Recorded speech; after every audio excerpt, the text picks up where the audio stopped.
Video शुरू करने से पहले मैं आपसे एक प्रॉमिस करना चाहता हूँ। ये वीडियो पूरी होने के बाद आप नीट एग्जाम में कोऑर्डिनेशन कंपाउंड के क्वेश्चंस ढूंढ ढूंढ के करेंगे। चलिए शुरू करते हैं। कोऑर्डिनेशन कंपाउंड लिखा हुआ है। कोऑर्डिनेशन कंपाउंड बायोलॉजिकल सिस्टम के कौन से हैं? जैसे क्लोरोफिल, देखो प्लांट में कितना इंपॉर्टेंट होता है। ये किसका कोऑर्डिनेशन कंपाउंड है? Mg का। हीमोग्लोबिन हमारा ब्लड, ये किसका कोऑर्डिनेशन कंपाउंड है? आयरन का, Fe। विटामिन B12 ये किसका कोऑर्डिनेशन कंपाउंड है? कोबाल्ट का। इसके बाद वर्नर थ्योरी। वर्नर थ्योरी में क्या बताया गया है? वर्नर थ्योरी में बताया है कि हमारी सेंट्रल मेटल आयन दो तरीके की वैलेंसी शो करता है, प्राइमरी और सेकेंडरी। पहला पोस्टुलेट कहता है कि दो तरीके की लिंकेज शो करता है सेंट्रल मेटल। कौन कौन से? एक प्राइमरी और दूसरा सेकेंडरी। दूसरा प्राइमरी वैलेंस जो होता है या प्राइमरी लिंकेज जो होता है वो कैसा होता है? आयनाइजेबल होता है और वो नेगेटिव आयन से आपका सेटिस्फाई होता है। थर्ड पॉइंट, सेकेंडरी जो आपका लिंकेज होता है वो नॉन आयनाइजेबल होता है, जो किससे सेटिस्फाई होता है? न्यूट्रल मॉलिक्यूल और नेगेटिव आयन। ठीक है।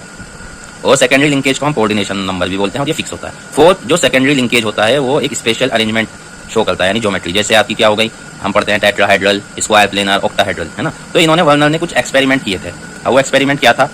इन्होंने सीरीज ऑफ कंपाउंड लिए, जिसके कोबाल्ट क्लोराइड के अमोनिया के साथ उन्होंने एक्सिस AgNO3 पास करी इन कंपाउंड में को। ठीक है। तो इन्होंने क्या देखा कि AgCl का फिक्सेट बन गया। ठीक है।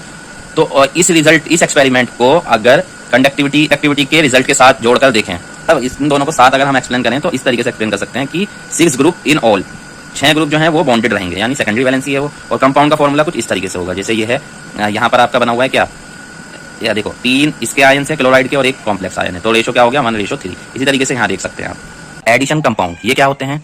2 और more stable compound in fixed stoichiometry, यानी 2 स्टेबल कंपाउंड मिलकर एडिशन कंपाउंड बनाते हैं। ये 2 तरीके से क्लासिफाई किए गए हैं। एक तो ये हमारा हाई कॉम्प्लेक्स साल्ट जो हम पढ़ रहे हैं इस चैप्टर में, इसके अंदर कॉम्प्लेक्स साल्ट कह लीजिए या कोऑर्डिनेशन कंपाउंड कह लीजिए, ये 100% डिसोशिएट नहीं होते। ठीक है। स्पीसीज जो हैं वो अपनी आइडेंटिटी खो देती हैं। देखिए जैसे यहाँ पर ये हमारा कोऑर्डिनेशन कंपाउंड है, ये पूरी तरीके से डिसोशिएट नहीं होगा, यानी Fe इसमें से और CN ये अपनी आइडेंटिटी खो देंगे, यानी इनका टेस्ट आप नहीं कर सकते। ये पूरा डिसोशिएट नहीं होगा। K पोटेशियम अलग हो जाएगा, ये K और ये पूरा एक साथ रहेगा। डबल साल्ट भी आपका एडिशन कंपाउंड है, पर ये कंप्लीटली डिसोशिएट हो जाता है और स्पीसीज इसमें अपनी आइडेंटिटी नहीं लूज करती। ठीक है। ये स्टेबल रहता है जब तक सॉलिड स्टेट में रहता है, पर जब इसको हम वाटर में आप डिसॉल्व कर देंगे तो ये क्या होगा? स्टेबल नहीं रह पाएगा, आयंस में ब्रेक हो जाएगा। इसके ये 3 एग्जाम्पल लिखे हुए हैं, ये आप नाम याद कर लें, इंपॉर्टेंट है। जैसे कार्नेलाइट है, क्या फॉर्मूला है इसका? फॉर्मूला याद होना चाहिए आपको इसका, KCl(Mgcl2.6H2O)। मोल साल्ट क्या है? FeSO4.NH4 so 4.6H2O। Potash alum KAlSO4 central metal. ठीक है। और ये बाहर जो है इसको बोलते हैं हम काउंटर आयन। तो काउंटर आयन को अगर हटा दें तो ये जो बचा ये आपकी क्या है? Coordination entity. सेंट्रल एटम आपको पता लगी गया, और ये याद रखें सेंट्रल एटम को लुईस एसिड भी कहते हैं। लिगेंड्स क्या है? ये NH3 जो इससे डायरेक्ट जुड़े रहते हैं, यहाँ पर अंदर ये होते हैं आपके लिगेंड्स। यहाँ पर कितने हैं? 6 हैं। कोऑर्डिनेशन नंबर, इन लिगेंड्स का नंबर को ही कोऑर्डिनेशन नंबर कहते हैं। कोऑर्डिनेशन स्पेयर बिल्कुल कोऑर्डिनेशन एंटिटी की तरह ही है।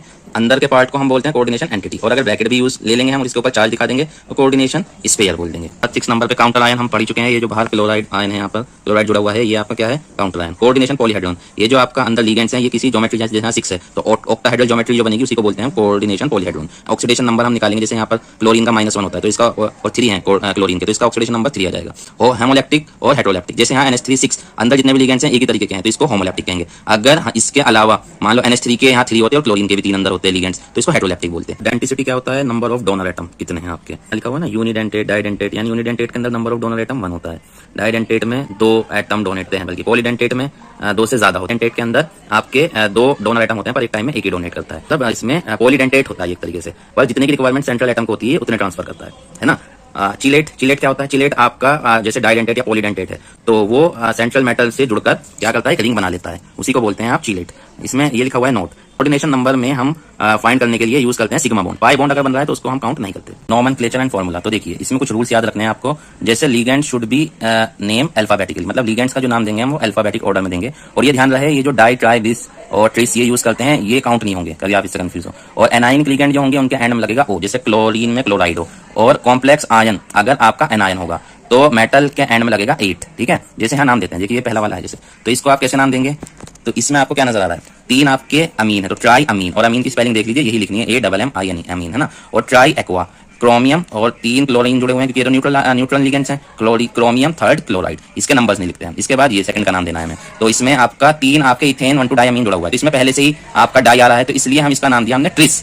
ट्राई नहीं दिया क्योंकि इसके अंदर पहले से डाई आ रहा है, 3 के लिए हमने ट्रिस लिखा, ट्रिस इथेन 1 2 डाइअमीन, ठीक है। कोबाल्ट, अब इसकी ऑक्सीडेशन नंबर कैसे, जैसे कार्बन सल्फेट का कितना होता है -2, तो 3 2 6 हो जाएगा, और ये 2x करके जब आप डिवाइड करेंगे तो x कितना निकल के आएगा आपका 3, तो मतलब ऑक्सीडेशन नंबर आपकी कितनी आ गई 3, वो यहाँ लिख दिया। और सल्फेट, इसके नंबर हम लिखते नहीं है जैसे भी आपको ऊपर बताया। फिर ये देखिए तीसरा वाला, ये आपका एग्जाम में आया हुआ है। इसमें क्या होता है, इसके अंदर आप अल्फाबेटिक में देखेंगे तो पहले डाई अमीन, तो यहाँ पर एक स्पेलिंग इसमें ऐसा दे रखा था AM, सिंगल M दे रखा था, डबल M नहीं, बस इतनी सी मतलब वो थी डिफरेंस, उसकी वजह से 2 ऑप्शन बने हुए थे, एक में डबल M था और एक में सिंगल M था, तो आपको डबल M वाला सेलेक्ट करना है, मतलब चूज करना है। तो diamine, tetra, aqua, cobalt, third chloride.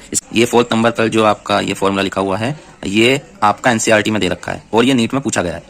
तो इसको कैसे करेंगे हम, देखें ये है आपका, दोनों ही कॉम्प्लेक्स पार्ट दे रखे हैं, यानी ये कैटायनिक और एनायनिक दोनों पार्ट ही कॉम्प्लेक्स हैं। Ag का क्योंकि मोस्टली आपका जो ऑक्सीडेशन नंबर होता है वो 1 होता है, तो पहले इसका नाम देंगे हम डाई अमीन सिल्वर 1, और ये आपका एनायनिक पार्ट है, तो इसको नाम देंगे डाई साइनाइडो, क्योंकि एनायन को एनायनिक लिगेंड को हम ओ से नाम देते हैं डाई साइनाइडो। अब क्योंकि यहाँ पर मेटल भी आपका सेंट्रल मेटल भी एनायनिक पार्ट में आ रहा है, तो अर्जेंटेट, इसको नाम क्या दिया अर्जेंटेट, 8 लगाया, सिल्वर ना कह के अर्जेंटेट, और इसकी वैलेंसी ऑक्सीडेशन नंबर लिख दिया हमने 1, ठीक है। इसके बाद इसका नाम देंगे हम, इसमें क्या है डाई क्लोराइडो, और इसके अंदर पहले से ही आपका डाई आ रहा है इथेन 1 2 डाइअमीन, इसलिए BC यूज करा, ठीक है। और 2 तो ये हो गए और एक ये हो जाएगी, तो ऑक्सीडेशन नंबर कितना हो गया 3, तो कोबाल्ट थर्ड आयन, क्योंकि ये आयन है, काउंटर आपका आयन नहीं कुछ लिखा हुआ है, यहाँ पर चार्ज है, तो इसलिए हम इसको आयन लिखते हैं। इसके बाद इसका नाम देंगे हम, इसमें क्या है आपका देखिए डाई अमीन क्लोराइडो, और ये क्या है मिथाइल अमीन प्लेटिनम, और इसकी वैलेंसी कितना, ऑक्सीडेशन नंबर कितना हो जाएगा 1। इसमें क्या है आपका, क्योंकि इसके अंदर पहले से ही आपका क्या आ रहा है डाई इनाइल आ रहा है ना, डाई पहले से आ रहा है, तो इसलिए 2 के लिए यूज करा 20, फिर इसका नाम लिखा साइक्लोपेंटा डाई इनाइल, है ना, आयरन, और इस पे चार्ज होता है -1, तो आयरन सेकंड, ठीक है। नाम से हम फॉर्मूला बनाए, तो अमीन NH3, bromide, ब्रोमाइडो Br, क्लोराइडो Cl, नाइट्रेटो N, तो NO2, प्लेटिनेट, प्लेटिनेट का मतलब क्या है 8 आ रहा है, क्योंकि इसका मतलब ये क्या है, ये आपका निगेटिव, ये एनायनिक पार्ट है आपका, है ना, एक चार्ज तो इससे हो गया था, एक इससे 2, है ना, पर कितना चार्ज है NO2 पर भी -, तीनों पे -1 चार्ज है, और प्लेटिनम पे कितना दे रखा है 2, तो अगर आप कैलकुलेशन करेंगे तो 2 और -3, तो नेट चार्ज कितना आएगा -1, वो हमने यहाँ लिख दिया, है ना। इसके बाद देखिए ये इसका नाम देना है हमें डाई क्लोराइडो, तो Cl2 bis इथेन 1 2 डाइमीन, 2 बार लिख दिया, फिर प्लेटिनम, और कितनी वैलेंसी है 4, अब 4 वैलेंसी है हमारी, तो 4 और 2 यहाँ पर, तो आपको कितना बचा 2, है ना। तो अब इसको बैलेंस करने के लिए NO3 पर कितनी होती है आपकी -1 होती है, तो 2 लगाए हमने यहाँ पर भी, ठीक है। अब ये आया हमारा, इसमें आयरन थर्ड, हेक्सासाइनोफेरेट सेकंड, तो अब देखिए इसको कैसे देंगे हम, आयरन तो हमें पता है ना, फेरेट और आयरन पर ये कितने नंबर कितने होंगे कैसे पता लगेगा, तो देखो हम क्या करेंगे, हेक्सासाइनो लिखो पहले, हेक्सासाइनो, इस पे आपका इसकी वैलेंसी कितनी रखी है फेरेट, इसका ऑक्सीडेशन नंबर 2, तो -6, तो इसका हो गया -1 करके 6 से मल्टीप्लाई कर -6, तो ये हो गया, और इसकी दे रखी है 2, तो कितना हो गया इस पे टोटल चार्ज 4, तो हम क्या करते हैं, इस पे इसका चार्ज आ रहा है 4, इसका दे रखा है आपको 3, तो इसका चार्ज इधर ट्रांसफर, इसका चार्ज इधर ट्रांसफर, क्रॉस मल्टीप्लाई करके ये फॉर्मूला हमारा बन गया, और इसका एक कॉमन नेम है पर्शियन ब्लू भी बोलते हैं, ये याद रख लीजिएगा।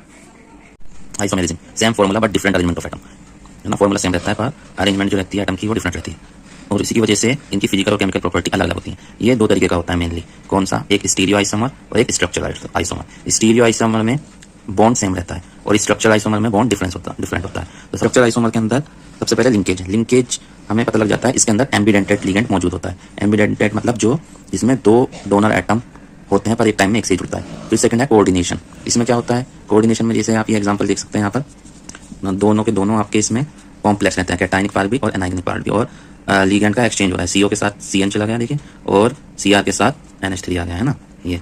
और इसमें ये बात ये ध्यान रखिएगा कि कोऑर्डिनेशन नंबर और ऑक्सीडेशन स्टेट ये सेम रहेगी। और इसके बाद थर्ड है आयोनाइजेशन, इसके अंदर क्या है, जो आपका काउंटर आयन बाहर जो है उसमें लिगेंड बनने की पोटेंशियल होती है, जैसे अंदर जाएगा यहाँ पर ये क्या हो गया आपका लिगेंड बन गया और ये काउंटर आयन बन गया। इसके बाद हाइड्रेट, ये है जैसे यहाँ पर 6 लिगेंड हैं और वाटर के यहाँ पर 5 है, एक भाग लगाया वो सॉल्वेट, फ्री सॉल्वेंट की तरह वर्क कर रहा है ना, यानी ये आयोनाइजेशन की तरह ही है ना, बस इसमें वाटर मॉलिक्यूल इन्वॉल्व रहता है। कोऑर्डिनेशन पोजीशन, ये क्या है, इसमें पॉलीन्यूक्लियर होता है। पॉलीन्यूक्लियर मतलब जैसे इसमें सेंट्रल मेटल एक है, इसमें एक से ज्यादा होते हैं, 2 होते हैं, ब्रिज बन जाता है और उसमें एक्सचेंज होता है आपका लिगेंड का। स्टीरियो आइसोमर के अंदर पहला है ज्योमेट्रिकल, ये ज्योमेट्रिकल आइसोमेरिज्म जो है हेटेरोलैप्टिक में पाई जाती है। हेटेरोलैप्टिक कौन से होते हैं लिगेंड्स, जिसमें मतलब एक से ज्यादा हो, जैसे यहाँ पर आप देख सकते हैं NH3 और Cl, तो 2 अलग अलग तरीके के हैं, तो ये हेटेरोलैप्टिक हो गया। तो इसमें सिस पोजीशन कौन सी होती है, जिसमें दोनों बराबर हो, और ट्रांस कौन सी होती है, जिसमें 180 डिग्री पे हो, है ना। इसके बाद एक तरीके से ये भी होता है, जैसे अगर तीनों आपके एक साथ हैं उसको बोलते हैं फेशियल, ये ट्राइडल में होती है, ठीक है, और तीनों एक साथ नहीं है तो मेरिडोनल। देखिए स्टीरियो आइसोमर में सेकंड आता है ऑप्टिकल आइसोमेरिज्म। इसमें क्या होता है, mirror images that can not super impose on one another, यानी मिरर इमेजेस बनती हैं जो एक दूसरे पर ओवरलैप नहीं होती, और उन दोनों को आपस में क्या बोलते हैं, एनेंशियोमर। और जो मॉलिक्यूल जो आपस में सुपर इम्पोज नहीं हो रहा उसको बोलते हैं कायरल। ये 2 फॉर्म होती हैं, एक को बोलते हैं डेक्स्ट्रो और दूसरी को बोलते हैं लेवो। डी और एल से दिखाते हैं। ये डिपेंड करता है कि वो प्लेन ऑफ पोलराइज लाइट को किस डायरेक्शन में रोटेट करती है। अगर राइट डायरेक्शन में कर रही है तो डी लिखते हैं और लेफ्ट में कर रही है तो एल लिखते हैं। कंडीशन क्या होती है इसकी ऑप्टिकल आइसोमेरिज्म शो करने की कि एक तो आपका जो कंपाउंड है वो कायरल होना चाहिए। कायरल का मतलब सुपर इम्पोज नहीं होना चाहिए, ठीक है। और दूसरी, उसमें कोई भी प्लेन ऑफ सिमेट्री नहीं होनी चाहिए, यानी कहीं से भी काटें अगर उस कंपाउंड को तो दो इक्वल हाफ में डिवाइड नहीं होना चाहिए। यहाँ से आपके शुरू होता है पार्ट जिससे क्वेश्चन बनते हैं। तो सबसे पहले तो आप याद रखें, अगर आपका मॉलिक्यूल की जो शेप है, मतलब जो आपका कंपाउंड है उसकी जो शेप है अगर टेट्राहेड्रल है तो वो ज्योमेट्रिकल आइसोमेरिज्म शो नहीं करेगा। क्यों नहीं करेगा? क्योंकि उसकी जो ऑल पोजीशन जो होती हैं वो इक्वल डिस्टेंस पर होती हैं। यानी पोजीशन जैसे हमने सिस और ट्रांस पढ़ा है ना, तो सिस में दोनों पोजीशन आपस में बराबर रहती हैं और ट्रांस में 180 डिग्री पर रहती है। यानी उन दोनों के बीच में जो डिस्टेंस है लिगेंड टू लिगेंड है ना, वो अलग अलग है। पर टेट्राहेड्रल में ऐसा नहीं है, सिस हो या ट्रांस हो सेम दूरी पर होती है, इसलिए ज्योमेट्रिकल आइसोमेरिज्म शो नहीं करता। और दूसरा, स्क्वायर प्लेनर जो है वो ऑप्टिकल आइसोमेरिज्म शो नहीं करता। क्यों नहीं करता? क्योंकि उसमें प्लेन ऑफ सिमेट्री मौजूद होती है। यानी अगर आप स्क्वायर प्लेनर को काट देंगे जिस प्लेन पर लिगेंड्स मौजूद हैं तो वो दो इक्वल हाफ में कट हो जाएगा, तो प्लेन ऑफ सिमेट्री आ जाएगी, इसलिए ऑप्टिकल आइसोमेरिज्म शो नहीं करता। इसके बाद देखिए ये ट्रिक याद करने की क्या है। फॉर ऑप्टिकल आइसो, का मतलब optical isomerism, for optical isomerism in tetrahedral all ligand are different. यानी सारे लिगेंड्स कैसे होने चाहिए?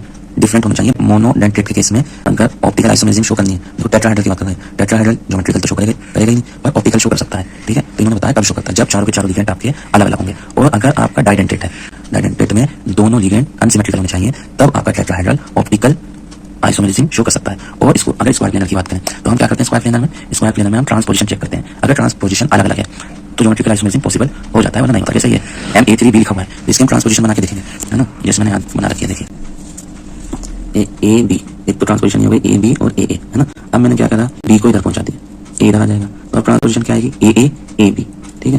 पर ये दोनों तो सेम ही ट्रांसपोजिशन है, तो इसलिए कोई ज्योमेट्रिकल आइसोमेरिज्म शो नहीं करेगा। इस केस में देखते हैं ये A2 B2 M जो है ना, ये मतलब ये दिखाने के लिए M क्या होगा आपका, कोई मेटल होगा, जैसे कोबाल्ट, क्रोमियम, कुछ भी हो सकता है। ऐसे ही A और B लिगेंड्स होंगे आपके, जैसे वाटर मॉलिक्यूल, क्लोराइड, आयंस, कुछ भी हो सकते हैं लिगेंड, है ना। तो देखो इसमें अगर हम ट्रांसपोजिशन बनाए तो एक तो AB है ना, तो ये बन गई। अब मैंने क्या करा, मैंने इसके दूसरी पोजीशन क्या करी, इसको चेंज कर दिया मैंने, B तक पहुंचा दिया A तक, तो ट्रांसपोजिशन AA BB ये बन गई, ठीक है। तो दोनों ट्रांसपोजिशन अलग है, तो दो ज्योमेट्रिकल आइसोमेरिज्म शो कर रहा है। अगर चारों लिगेंड्स अलग अलग हों ABCD तो कितने आइसोमर बनेंगे इसके? देखो ट्रांसपोजिशन निकाल लो पहले, ठीक है। ये हमने निकाल रखी है, जैसे AB, A के साथ में B ट्रांस तो फिर C के साथ में D ट्रांस होगा, A के साथ में C ट्रांस होगा तो D के साथ में D होगा, A के साथ में D, मतलब A सेम रख के हमने दूसरी ट्रांसपोजिशन लिख दिया, जो बचा फिर उसकी ट्रांसपोजिशन लिख दी, है ना। ज्योमेट्रिकल आइसोमर बन जाएंगे, 3 ज्योमेट्रिकल आइसोमर बनेंगे इसके, ठीक है। इसके बाद फोर्थ केस है ये, इस AB का क्या मतलब है, ये आपका डाइडेंटेट लिगेंड है पर अनसिमेट्रिकल है। अगर A लिखा रहता तो यानी सेम सिमेट्रिकल डाइडेंटेट लिगेंड है ना। तो इसमें भी A के साथ में C आ सकता है तो B के साथ में D जाएगा, A के साथ में D आएगा तो B के साथ में C जाएगा, तो दो ज्योमेट्रिकल आइसोमर पॉसिबल है। इसके बाद अगर डाइडेंटेट लिगेंड 2 बार हो, है ना, ये किसमें बात चल रही है आपकी स्क्वायर प्लेनर में, तो इसमें भी ज्योमेट्रिकल बन सकते हैं, जैसे A के साथ में A ट्रांस तो B के साथ में B सकती है ना, A B दूसरा ऐसे पॉसिबल हो सकता है, तो दो ज्योमेट्रिकल आइसोमर पॉसिबल है इसमें। यहाँ से आप वीडियो 5 मिनट आगे बढ़ा सकते हैं क्योंकि ये कम पूछा जाता है। स्टीरियो आइसोमेरिज्म देखेंगे हम ऑक्टाहेड्रल कॉम्प्लेक्स में, तो 6 आपके क्या जुड़े हुए हैं, ये लिगेंड्स जुड़े हुए हैं 1 2 3 4 5 6 मोनोडेंटेट के केस में देख रहे हैं पहले, है ना। तो इसमें क्या करना है हमें, अगर ये ध्यान रखना है, जैसे लिखा हुआ है ट्रिक याद करने के लिए, आपको समझने के लिए, अगर आपके मोनोडेंटेट लिगेंड ट्रांसपोजिशन पे होंगे सेम जो है ना, तो उसमें POS प्रेजेंट होगा, तो POS प्रेजेंट होगा तो ऑप्टिकल आइसोमेरिज्म शो नहीं करेगा। और अगर दो ग्रुप सेम होंगे, जैसे A ट्रांसपोजिशन लिखी आपने और A साथ आ गया, तो उसमें भी POS प्रेजेंट होगा, उसमें भी आपका कोई ऑप्टिकल आइसोमेरिज्म नहीं होगा। तो यहाँ पर कुछ केस लिखे हुए हैं, इनको आपको याद कर लेना है अच्छे से, ठीक है। जैसे ये A4 B2, A4 का मतलब तो आप समझ गए होंगे, मतलब कि ये लिगेंड होगा, जैसे क्लोरीन आयोडीन कुछ भी हो सकता है 4 बार, वैसे ये भी दूसरा लिगेंड होगा वो 2 बार, है ना। तो इसमें आपके क्या, इसमें दो ज्योमेट्रिकल आइसोमेरिज्म बनेंगे, है ना, एक सिस और एक ट्रांस, और ऑप्टिकल आइसोमेरिज्म इनमें से एक भी नहीं होगा, ठीक है, क्योंकि प्लेन ऑफ सिमेट्री इसमें आएगा। टोटल आइसोमेरिज्म कितना, स्टीरियो आइसोमर कितना हो गया 2। इस तरीके से ये देखिए आप A3B3 है, उसमें 2 ज्योमेट्रिकल आइसोमर होते हैं और उनमें से दोनों में से कोई भी ऑप्टिकली एक्टिव नहीं होता, तो स्टीरियो आइसोमर कितना हो गया टोटल 2।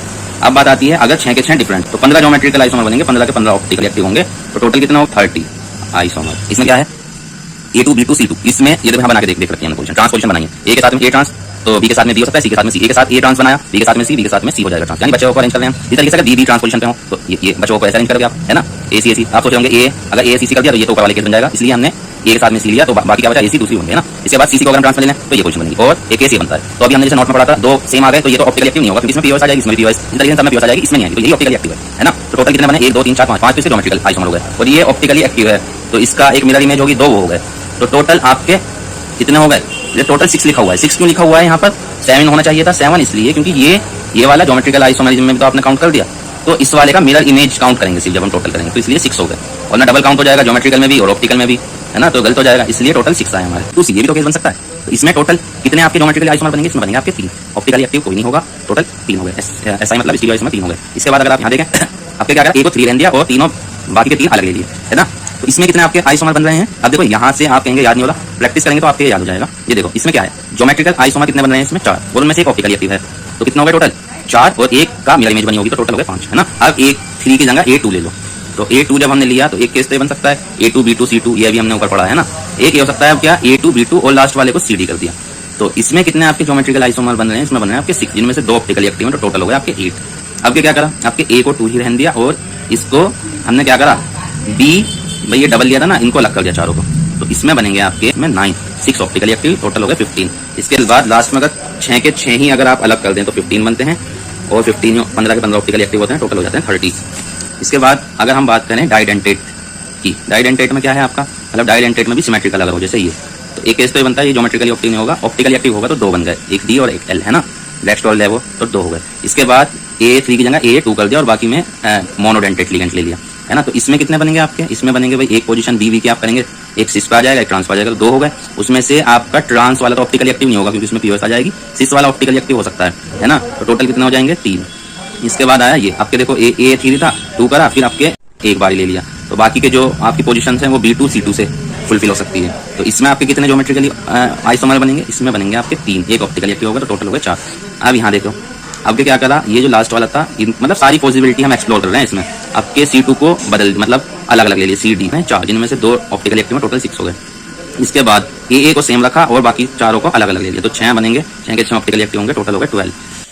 इसके बाद in case of डाइडेंटेट asymmetrical ligand देखो MAB3 होल ट्वाइस, तो इसमें कितने ज्योमेट्रिकल आइसोमर हैं? दोनों के दोनों ऑप्टिकली एक्टिव, टोटल हो गए 4। इसके बाद ये आता है आपके क्या करा, 3 की जगह 2 ले ली, है ना, और बाकी 2 पोजीशन खाली हो गई तो मोनोडेंटेट लिगेंड यूज कर लिया इसमें। तो टोटल कितने ज्योमेट्रिकल आइसोमर बन रहे हैं इस केस में? 5, 3 ऑप्टिकली एक्टिव हैं, टोटल होगा 8। इसके बाद आपके इस ये दोनों सेम लिए थे तो आपका अलग अलग कर दिया, ये पॉसिबिलिटी बन सकती है ना। तो इसमें कितने ज्योमेट्रिकल आइसोमर बनेंगे? 6, 5 ऑप्टिकली एक्टिव हैं, तो टोटल होगा 11। और ऐसा आपके इसको 2 की जगह हमने 1 कर दिया और यहाँ पर C4 ले लिया, मतलब मोनोडेंटेट सेम ले लिया, तो यहाँ कोई ऑप्टिकली ना ऑप्टिकल आइसोमर बन रहा है ना ज्योमेट्रिकल आइसोमर बन रहा है, सिर्फ एक ही रहेगा, ऐसा ही बन। नंबर 5 पे जो लिखा हुआ है MABC3D, तो इसमें कितने ज्योमेट्रिकल आइसोमर बने हैं? 3 और एक ऑप्टिकल एक्टिव, टोटल हो गए 4। अब क्या कर सकते हैं 6th केस में MABC2 और DQ2, है ना, मतलब इसको एक घटा दिया, इसको एक बढ़ा दिया, तो कितने ज्योमेट्रिकल आइसोमर बन रहे हैं इसमें? आपके बन रहे हैं 4, 2 ऑप्टिकल एक्टिव, टोटल हो गए 6। इसके बाद ये आया आपके ये D अलग अलग ले लिया, मतलब DE कर दिया, तो कितने 6 ज्योमेट्रिकली आइसोमर बन रहे हैं, 4 ऑप्टिकल एक्टिव, टोटल 10। अब ये चारों अगर आपके अलग हो गए तो कितने बनेंगे टोटल बनेंगे आपके 12, और 12 के 12 ऑप्टिकल एक्टिव में, टोटल हो जाएंगे 24। इसके बाद नेक्स्ट है हमारा बॉन्डिंग एंड कोऑर्डिनेशन कंपाउंड। सबसे पहले वार्नर जो थे, वार्नर ने बताया था बॉन्डिंग फीचर कोऑर्डिनेशन कंपाउंड में VBT। इसमें न्यू सेट ऑफ ऑर्बिटल बनते हैं जैसे sp3 dsp2, और इस dsp2 में क्या इन्वॉल्व रहता है? dx2 y2 वाला ऑर्बिटल रहता है D में। D के अलग अलग होता है ना, जैसे dxy dyz, तो इसमें कौन सा रहता है? dx2 y2। और नोट ये याद रखिएगा कि हाइब्रिड ऑर्बिटल असल में बनती नहीं है, सिर्फ एक मैथमेटिकल मैनिपुलेशन है समझने के लिए। VBT हेल्प करता है ज्योमेट्री प्रेडिक्ट करने में, कैसे? मैग्नेटिक बिहेवियर को देख के, अगर कभी कभी ऑक्सीडेशन नंबर सेम होता है और कभी डाई बनता है और कभी पैरा बनता है, तो VBT इसको एक्सप्लेन करता है क्या? Formation of inner orbital and outer orbital, ठीक है। नंबर ऑफ अनपेयर्ड इलेक्ट्रॉन भी इससे प्रेडिक्ट करे जा सकते हैं मैग्नेटिक मोमेंट को देखकर, जैसे यहाँ पर म्यू दे रखा है 5.9, तो यहाँ पर नंबर ऑफ अनपेयर्ड इलेक्ट्रॉन होंगे 5। इसकी लिमिटेशन क्या है? सबसे बड़ी तो इसकी लिमिटेशन है कि ये स्ट्रॉन्ग फील्ड और वीक फील्ड लिगेंड में कोई फर्क नहीं बताती। दूसरा, ये कलर के बारे में नहीं बताती और कॉम्प्लेक्स कंपाउंड की स्टेबिलिटी के बारे में कुछ नहीं बताती, और इससे कोई मैग्नेटिक डाटा का कोई क्वांटिटेटिवली हमें पता नहीं लगता, कोई डायरेक्ट फॉर्मुलाइज थ्योरी से हमें नहीं मिलता। ना ये प्रेडिक्ट करती है टेट्राहेड्रल है या आपका स्क्वायर प्लेनर है, अगर कोऑर्डिनेशन नंबर 4 होगा तो ज्योमेट्री टेट्राहेड्रल या स्क्वायर प्लेनर, इससे पता नहीं लगता। ये देखिए नोट, अगर आपका D0 D1 D2 D3 configuration है तो डायरेक्ट आपकी 6 कोऑर्डिनेशन नंबर है तो D2 sp3 बन जाएगा, यानी इनर ऑर्बिटल बनेगा, और अगर D8 9 10 है तो आउटर ऑर्बिटल बनेगा sp3 D2। ऑक्टाहेड्रल होंगे दोनों। केस होता है जब आपका D4 D5 D6 D7 इनमें से कोई कॉन्फ़िगरेशन हो आपका ऑर्बिटल में, मतलब 4 इलेक्ट्रॉन हो, 5 हो, 6 हो, 7 हो, तो इसमें अगर आपका वीक फील्ड लिगेंड है, जो कि इससे हमें पता नहीं लगता, पर हम आगे पढ़ेंगे स्पेक्ट्रोकेमिकल सीरीज, उसमें हमें पता लग जाएगा, है ना। वीक फील्ड लिगेंड पेयरिंग नहीं कराता तो आपका क्या? आउटर ऑर्बिटल बनेगा, और strong field ligand SFL pairing करा देता है तो इनर ऑर्बिटल बनता है D2 sp3, है ना, लो स्पिन भी बोलते हैं इसको। इसके बाद देखिए CFT क्रिस्टल फील्ड थ्योरी, ये आपकी थ्योरी इलेक्ट्रोस्टैटिक मॉडल पे बेस्ड है ना, मतलब ये लिगेंड्स को आपका पॉइंट चार्ज मानते हैं, मतलब ठीक है। इसमें क्या है, शुरुआत में D ऑर्बिटल डीजेनरेट करता है, यानी उनकी एनर्जी सेम रहती है, जैसे जैसे लिगेंड उसके पास आते हैं तो D ऑर्बिटल स्प्लिट हो जाता है। ऑक्टाहेड्रल का केस देखना, crystal field splitting in octahedral, ये आपके यहाँ बना रखे हैं हमने डीजेनरेट ऑर्बिटल, जैसे जैसे लिगेंड पास आए तो इसकी एनर्जी बढ़ी, और पास आए तो ये स्प्लिट हो जाता है, 2 ऑर्बिटल ऊपर चले जाते हैं, 3 नीचे आ जाते हैं। जो ऊपर जाते हैं एक्सियल उनको ईजी बोलते हैं, ये वाले dx² y² और dz, ये dz², ये तो ऊपर चले जाते हैं, 3 नीचे आ जाते हैं, ये वाले है ना। बीच वाली लाइन को बेरिसेंटर बोलते हैं, एनर्जी गैप को ऑक्टाहेड्रल स्प्लिटिंग गैप बोलते हैं, बस ये समझ लीजिए, ऑक्टाहेड्रल एनर्जी गैप है ना। तो ये कितने से ऊपर जाते हैं, 3/5 डेल्टा ओ से ऊपर चले जाते हैं, और जो 2/5 डेल्टा ओ से नीचे आ जाता है ना। इसके बाद ये आपको याद रखना है कि ये स्प्लिटिंग डिपेंड करती है स्ट्रॉन्ग फील्ड लिगेंड है या और चार्ज ऑफ मेटल आयन, इन दोनों चीज पे डिपेंड करती है ना। फिर ये एक सीरीज है स्पेक्ट्रोकेमिकल सीरीज, ये क्या होती है, ये दिखाती है आपका लिगेंड कितना पावरफुल है। अगर वो स्ट्रॉन्ग लिगेंड है जैसे कि ये है ना, COCN, ये स्ट्रॉन्ग लिगेंड है, ये आप लास्ट का ऑर्डर याद कर लें है ना, ये वाला। और ये जितना ज्यादा होगा वो उतना ज्यादा स्प्लिटिंग एनर्जी गैप उतना ज्यादा आएगा। ये किस चीज पे बेस होता है कि वो अगर स्ट्रॉन्ग फील्ड है तो वो क्या हाई एनर्जी को एब्जॉर्ब करेगा लाइट को, है ना। इस पर क्वेश्चन भी बनता है, वो हम आगे करेंगे। इसके बाद D1 D2 D3 में तो नीचे ही एंटर कर, D1 D2 D3 3 आपके अगर इलेक्ट्रॉन है तो वो तो नीचे आएंगे। जब 4th आएगा तो केस बनता है, अब उसके पास 2 ऑप्शन है, या तो वो इस एनर्जी गैप को क्रॉस करके ईजी में चला जाए, या अगर वो क्या हो जाए, अगर उसकी पेयरिंग हो जाए तो वो नीचे ही रहे, है ना। 2 केस होते हैं। तो देखिए यहाँ पर अगर पेयरिंग एनर्जी जो रिक्वायर है वो ज्यादा है, या ऐसा समझ लीजिए अगर ये गैप आपका कम है, ये गैप आपका कम, तो जब ये गैप कम होगा तो जाहिर सी बात ऊपर ही जाएगा, तो आपका कैसा बनेगा, लो स्पिन कंपाउंड बनेगा, है ना। यानी वो वीक फील्ड लिगेंड है। भाई ये गैप कम आया तो वीक फील्ड लिगेंड का केस है तो हाई स्पिन बनेगा, ये देख वीक फील्ड हाई स्पिन बनेगा। और इसका अपोजिट दूसरा हो जाएगा, अगर ये गैप ज्यादा है, पेयरिंग एनर्जी रिक्वायर्ड उससे ज्यादा ये गैप है, तो क्या होगा, आपका वो ऊपर नहीं जाएगा, नीचे ही हो जाएगा। अब कैलकुलेशन की एनसीईआरटी में लिखी हुई थी बात, इसलिए मैंने लिखी, कैलकुलेशन ये शो करती है D4 से लेकर D7 तक ज्यादा जो स्टेबल होता है वो स्ट्रॉन्ग फील्ड होता है, वीक स्ट्रॉन्ग फील्ड कंपाउंड जो बनते हैं वो ज्यादा स्टेबल होता है as compare to weak field. देखिए CFT के अंदर ये शेप कुछ इस तरीके से होती है ऑर्बिटल की, ये एक्सियल पर है, ये भी एक्सियल पर है, और ये आपका नॉन एक्सियल होते हैं, ये बना हुआ है ना एक्सियल के बीच में बना हुआ है ऑर्बिटल, है ना। इसी तरीके से XY YZ ZX मतलब बाकी जो 3 है वो इस तरीके से होंगे कुछ, है ना। तो इनको बोलते हैं एक्सियल EG और इनको नॉन एक्सियल T2G। अब देखिए फ्री स्टेट में डिजेनरेट रहती है। अब जैसे जैसे ये फ्री स्टेट बना रखी है, एनर्जी बढ़ेगी, जैसे जैसे लिगेंड पास आए भरी और पास आए तो ये स्प्लिट हो गया, है ना। ये तो ऑक्टाहेड्रल का केस हमने पढ़ लिया। अब इसके बाद टेट्राहेड्रल में क्या अंदर इस ऊपर वाले का ऑक्टाहेड्रल का जस्ट अपोजिट होता है, यानी इसके अंदर ये नॉन एक्सियल ऊपर चले जाते हैं और एक्सियल नीचे आ जाते हैं, है ना। बीच का एनर्जी गैप डेल्टा T से दिखाते हैं। स्क्वायर प्लेनर का है, स्क्वायर प्लेनर में आपका क्या होता है, जैसे जैसे लिगेंड पास आता है सबसे ऊपर जाता है ये, फिर ये DXY, है ना, और फिर DZ², ये ऑर्डर आप, और इन दोनों की एनर्जी सेम रहती है, ये ऑर्डर याद कर लें। पहले एनर्जी गैप को बोलते हैं डेल्टा1, टोटल अगर हम निकालें तो डेल्टा किसके बराबर आएगा, तीनों को जोड़ते हैं ना। अब ये आपको याद रखना है, एक तो ये भी इंपॉर्टेंट है कि सबसे ज्यादा गैप यहाँ आता है, फिर सेकंड में, फिर थर्ड में, और ये रिलेशन आपको याद रखना है, इनके बीच में रिलेशन क्या है। डेल्टा T होता है 4/9 डेल्टा O का 1.3 टाइम्स होता है ना। तो यानी सबसे ज्यादा ये मेन है, ये याद रखना है आपको, सबसे ज्यादा एनर्जी गैप आता है स्क्वायर प्लेनर में, फिर ऑक्टाहेड्रल में, और फिर टेट्राहेड्रल। स्प्लिटिंग जो गैप आया है इसको अफेक्ट करते हैं। तो पहला फैक्टर है कि जितना ज्यादा डिस्टेंस होगा लिगेंड और सेंट्रल मेटल के बीच में उतना कम आपका गैप आएगा, मतलब एनर्जी गैप आएगा, है ना। और जितना ज्यादा चार्ज होगा उतना ज्यादा आएगा सेकंड वाला ही, है ना। तो ये याद रखना है। नीचे को जब हम जाते हैं तो Z इफेक्टिव की वैल्यू बढ़ती है, तो जब Z इफेक्टिव बढ़ेगा तो एनर्जी गैप भी ज्यादा आएगा, और लेफ्ट टू राइट चार्ज बढ़ता है Z इफेक्टिव, ठीक है। तो इसी तरीके से इसमें भी क्या डेल्टा की वैल्यू ज्यादा आएगी लेफ्ट टू राइट। और तीसरा आपका जो ये थर्ड पॉइंट है, पॉजिटिव ऑक्सीडेशन स्टेट भी एनर्जी गैप के, ये जो स्प्लिटिंग एनर्जी गैप आता है डेल्टा, ये जितना ज्यादा पॉजिटिव ऑक्सीडेशन स्टेट होगा सेंट्रल मेटल का उतना ज्यादा गैप आएगा, और जितना फोर्थ वाला स्ट्रेंथ जितना लिगेंड की स्ट्रेंथ ज्यादा होगी उतना गैप आएगा। और ज्योमेट्री अभी हम पढ़ के आए थे, ये केस है ना, सबसे ज्यादा एसपी में, और ठीक। तो कलर का रीजन होता है DD ट्रांजिशन। और पता कैसे लगता है हमें कौन सा कलर नजर आएगा, तो जब इलेक्ट्रॉन नीचे वाली ऑर्बिटल में से ऊपर वाली में जाता है तो वो एनर्जी अब्जॉर्ब करके जाता है। तो अगर मान लीजिए इसने वायलेट कलर की एनर्जी अब्जॉर्ब करी व्हाइट लाइट में से, तो हमें कॉम्प्लीमेंट्री कलर नजर आएगा येलो, ये कॉम्प्लीमेंट्री व्हील है। रेड कलर की अब्जॉर्ब करी तो ग्रीन, ब्लू कलर की करी तो ऑरेंज, है ना। ये आपको ऐसे ही याद रखना है ना। इसके बाद अगर आपका लिगेंड नहीं होगा तो स्प्लिटिंग नहीं होगी, तो सब्सटेंस कलरलेस होगा। और इसी तरीके से अगर आपने हीट कर दिया और आपका उसमें वाटर मॉलिक्यूल था, तो इससे भी क्या होगा, वाटर मॉलिक्यूल जब रिमूव कर दिया तो वो भी कलरलेस हो जाएगा। इसके बाद यहाँ पर देखो इन्फ्लुएंस ऑफ लिगेंड दे रखा है। लिगेंड का क्या इन्फ्लुएंस पड़ता है, जैसे ये कंपाउंड है पहले ग्रीन कलर का था, इसमें आपने EN जो कि डाइडेंटेट लिगेंड है वो मिला दिया, तो ये पेल ब्लू कलर का हो गया। अब क्या करा, एक और बार EN मिला दिया तो ब्लू पर्पल हो गया, ये एक और मतलब तीनों EN ही मिला दिया तो ये वायलेट कलर का हो गया। तो लिगेंड का इफेक्ट आप क्लियरली देख सकते हैं, कलर चेंज हो रहा है ना।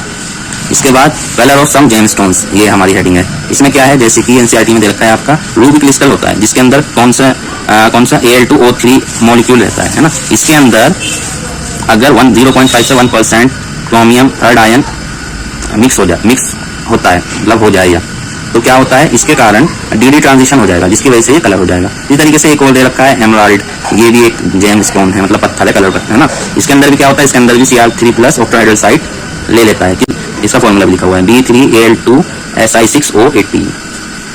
नेक्स्ट टॉपिक है CFSE, crystal field stabilisation energy. Octahedral के केस में पढ़ रहे हैं हम। यहाँ देख सकते हैं 3/5 फिर डिवाइड करके पॉइंट में लिख रखा है ना। ये इससे ये ऊपर जाएंगे और ये इतने से आपका नीचे आएगा -0.4 से। तो फॉर्मूला इसका क्या बनता है? इसका फॉर्मूला ये है, ये आप याद कर लें, नंबर ऑफ इलेक्ट्रॉन Eg और मल्टीप्लाई एनर्जी, गैप जितने से ऊपर गया है, और ये माइनस में जितने से नीचे आया है नंबर ऑफ इलेक्ट्रॉन्स में, और ये है आपका कितने इलेक्ट्रॉन पेयर हुए हैं। पेयरिंग एनर्जी को मल्टीप्लाई करनी number of extra electron pair, जितने भी पेयर होंगे आपके, है ना। चलिए जैसे यहाँ केस पढ़ते हैं, वीक फील्ड लिगेंड के लिए D1 आपका है, तो D1 में आपका ऊपर तो जाएगा नहीं, नीचे जाएगा, तो इतने से माइनस यहाँ 1 रखेंगे तो सिर्फ ये रहेगा 0.4 डेल्टा O से नीचे आ गया। ऐसे 2 के लिए 3 के लिए सेम रहेगा। अब केस आता है D4 पर, क्योंकि हमारा केस है वीक फील्ड लिगेंड का, है ना, तो ऊपर जाएगा तो एक ऊपर चला गया, तो देखो ये आ गया यहाँ 1 की मल्टीप्लाई में आ गया, और 3 नीचे हैं, 3 में आपके नीचे हैं, तो यहाँ पर 3 करके पेयरिंग कुछ नहीं है, तो इसलिए वो हमने नहीं लिखा। और स्ट्रॉन्ग फील्ड केस में शुरू के 3 तो इसमें भी सेम रहेंगे जैसे वीक फील्ड में होते हैं। D4 का केस आया, D4 में ऊपर न जाके नीचे आ गया, तो एक आपका क्या बन गया, एक पेयर बन गया, पेयरिंग इलेक्ट्रॉन का पेयर बन गया। तो नीचे ही चारों नीचे ही है तो -4, ऊपर तो कुछ नहीं है, तो इसलिए ये तो नहीं आया, सिर्फ माइनस से नीचे गए हैं और एक इसमें पेयर बन गया, ये है ना। D5 के केस में देखिए, अगर वीक फील्ड लिगेंड होगा तो क्या होगा, 2 ऊपर चले जाएंगे और 3 नीचे आ जाएंगे, है ना, पेयरिंग कोई नहीं होगी, तो ये फॉर्मूला बना। और अगर स्ट्रॉन्ग फील्ड होगा तो क्या होगा, 5 स्ट्रॉन्ग फील्ड केस में 5 नीचे आ जाएंगे, है ना, तो 5 नीचे आ गए, ऊपर कोई नहीं गया, तो इसलिए 0.6 वाली टर्म इसमें नहीं आई और 2 की पेयरिंग हो जाएगी। ट्रांसफरेंस क्या होता है ये तो अभी समझेंगे, पहले से कंडीशन समझ लीजिए। तो स्ट्रॉन्ग फील्ड होना जरूरी है और only 1 electron present in higher orbital, higher orbital में 1 इलेक्ट्रॉन चाहिए। तो होता क्या है ये देखिए, जैसे D7 कॉन्फ़िगरेशन है, तो D7 में आप देखें 6 हाई, क्योंकि स्ट्रॉन्ग फील्ड लिगेंड तो पेयरिंग हो गई और 1 ऊपर चला गया। अब ये जो 1 इलेक्ट्रॉन है इसका क्या होता है, ये अपने, क्योंकि एनर्जी गैप है बहुत ज्यादा, स्ट्रॉन्ग फील्ड के केस में ज्यादा ही होगा, तो ये 1 इलेक्ट्रॉन इतना चला जाता है कि ये जो हायर ऑर्बिट है इससे ज्यादा, ये लगभग उसके इक्वल हो जाता है, मतलब ये वाला उसके इक्वल चला जाता है, तो ये इलेक्ट्रॉन हायर एनर्जी ऑर्बिट में, हायर एनर्जी शेल में चला जाता है, ठीक है। तो क्या होता है इसकी वजह से, अब ये ऑर्बिटल हमारी खाली हो जाएंगी दोनों, तो हमारा इनर ऑर्बिटल कंपाउंड बन जाएगा D2sp3, ठीक है, इसको बोलते हैं। इसी तरीके से कोऑर्डिनेशन नंबर 4 में, इसमें कॉन्फ़िगरेशन D9 होना चाहिए, क्योंकि देखो स्ट्रॉन्ग फील्ड में ये सब पेयर हो गए, 2 4 6 8 बचा 1 ये 9, है ना, तो ये वाला भी क्या होगा, ये भी हायर उसमें चला जाएगा ऑर्बिट में, तो हमारा कॉन्फ़िगरेशन DsP2 आ जाएगी। समझ रहे हैं आप, यानी ट्रांसफरेंस ऐसे समझिए कि इसमें होना तो क्या चाहिए था, क्योंकि ऑर्बिटल अवेलेबल नहीं था, तो sp3 टेट्राहेड्रल बनना चाहिए था, और इसमें आउटर sp3d2 बनना चाहिए था, आउटर ऑर्बिट, पर इनर ऑर्बिट कंपाउंड बन रहा है ट्रांसफरेंस की वजह से। पर ये होगा कहाँ पर, जहाँ होगा जहाँ पर ये दोनों कंडीशन पूरी होंगी, है ना। तो इतना बढ़िया टॉपिक है ये, मतलब इंपॉर्टेंट टॉपिक है, इसमें तो क्वेश्चन पूछा जा सकता है, जैसे कि एग्जाम्पल यहाँ पर दे रखा है ना, तो इसमें D9 कॉन्फ़िगरेशन हो रहा है और स्ट्रॉन्ग फील्ड लिगेंड भी है, तो क्या ज्योमेट्री बन गया DsP2 बिकॉज ऑफ ट्रांसफरेंस। इसके बाद एप्लीकेशन ऑफ CFT, अगर स्टेबिलिटी कांस्टेंट ज्यादा होगा, KF की वैल्यू ज्यादा होगी तो स्टेबिलिटी भी ज्यादा होगी। और कौन कौन अफेक्ट करता है स्टेबिलिटी को, जितना ज्यादा साइज होगा मेटल का तो स्टेबिलिटी उतनी कम होगी, चार्ज जितना सेंट्रल एटम पे ज्यादा होगा, ठीक है, कहने का मतलब पॉजिटिव ऑक्सीडेशन स्टेट होगी जितनी ज्यादा आपकी मेटल की, उतना ज्यादा स्टेबल होगा।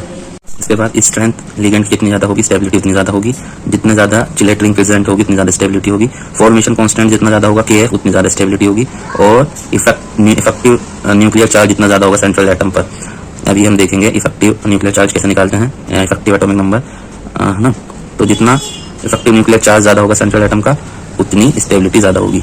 और एक नोट लिखा हुआ है, स्ट्रेंथ ऑफ लिगेंड जितनी ज्यादा होगी वैसे उतना ज्यादा बेसिसिटी होगी, है ना। इसके बाद कलर ऑफ कॉम्प्लेक्स कंपाउंड का जो रीजन होता है वो D to D ट्रांजिशन होता है, पर ये यहाँ पर कुछ एलिमेंट्स, कुछ कंपाउंड लिखे हुए हैं, जैसे ये MnO4 माइनस, है ना, Cr2O7 माइनस, CrO4 इनमें जो कॉन्फ़िगरेशन है वो D0 कॉन्फ़िगरेशन है ना, सेंट्रल एटम जो है ये MnCr का। तो फिर इनमें क्यों चार्ज है, चार्ज आयनिक कंपाउंड होते हैं, तो इसमें रीजन होता है चार्ज ट्रांसफर लिगेंड टू। अब charge transfer ligand to metal भी हो सकता है जैसे इस केस में है, या मेटल टू लिगेंड भी हो सकता है, जैसे कि ये एग्जांपल लिखा हुआ है यहाँ पर, है ना, इसमें मेटल टू लिगेंड होता है चार्ज ट्रांसफर, और ये भी आगे 2 एग्जांपल लिखे हुए हैं, है ना।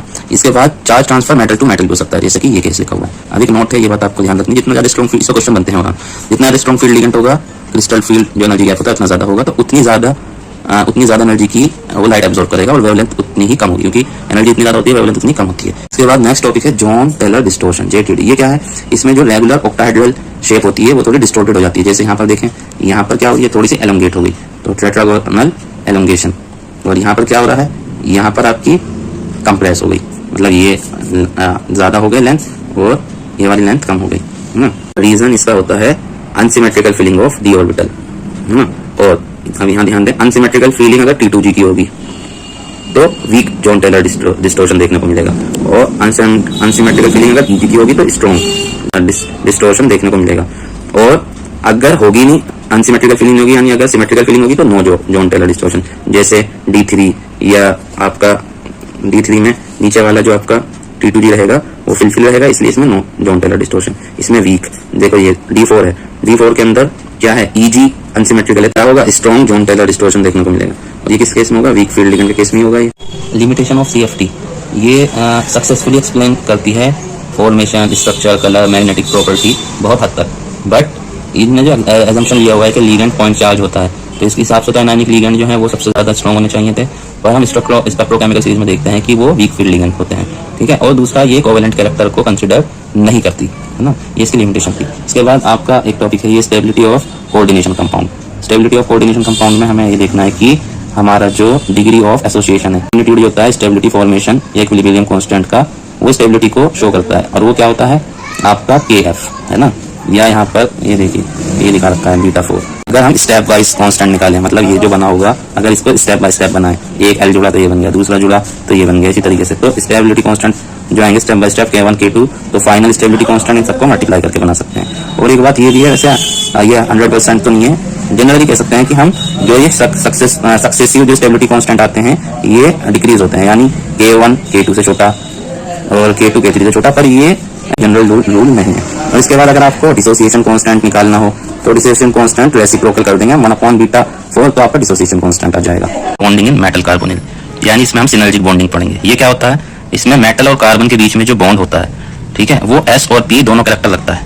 वो कैसे, देखो ये कार्बन जो है वो इसको सिग्मा बॉन्ड डोनेट कर रहा है सेंट्रल मेटल को, और बदले में ये इसको पाई बॉन्ड वापस दे रहा है एंटी बॉन्डिंग में। मेटल कार्बोनिल में हम एंटी बॉन्डिंग में ही ट्रांसफर करता है ना, क्योंकि यही नीट का सिलेबस है एंटी बॉन्डिंग में। वैसे और भी ऑर्बिटल वगैरह में ट्रांसफर करता है, पर सिलेबस में हमारे सिर्फ यही है कि बैक बॉन्डिंग में जो इलेक्ट्रॉन ट्रांसफर करता है पाई इलेक्ट्रॉन, वो पाई एंटी बॉन्डिंग ऑर्बिटल में करता है, ठीक है। इस तरीके की बॉन्डिंग को हम क्या बोलते हैं, सिनर्जिक बॉन्डिंग। और ये क्या करती है, ये इन दोनों के बीच के बॉन्ड को स्ट्रॉन्ग कर देती है।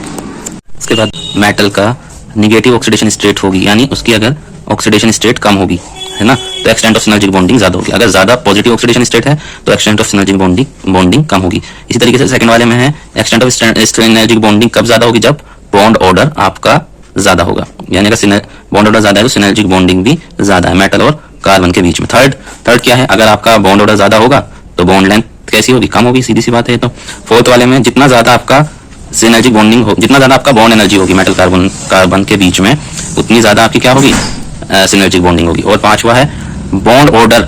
ये जो बॉन्ड ऑर्डर है ऊपर जो हमने पढ़ा, देखो 5 पॉइंट में बॉन्ड ऑर्डर कार्बन और ऑक्सीजन के बीच में, और सेकंड पॉइंट में मेटल कार्बन के बीच में था, तो सेकंड में तो डायरेक्टली प्रोपोर्शनल था, पर फिफ्थ में सिनर्जिक बॉन्डिंग जितनी ज्यादा होगी, या समझ लीजिए बॉन्ड ऑर्डर कार्बन और ऑक्सीजन के बीच में जितना ज्यादा होगा सिनर्जिक बॉन्डिंग उतनी कम होगी। तो इसका मतलब बॉन्ड लेंथ, अगर आपका बॉन्ड लेंथ ज्यादा होगी कार्बन ऑक्सीजन के बीच की तो सिनर्जिक बॉन्डिंग ज्यादा होगी। ये भी एक्सप्लेन किया हुआ है कि बॉन्ड ऑर्डर निकाला हमने इसका, Nb minus Na/2, number of bonding electron minus number of anti bonding electron upon 2, ठीक है।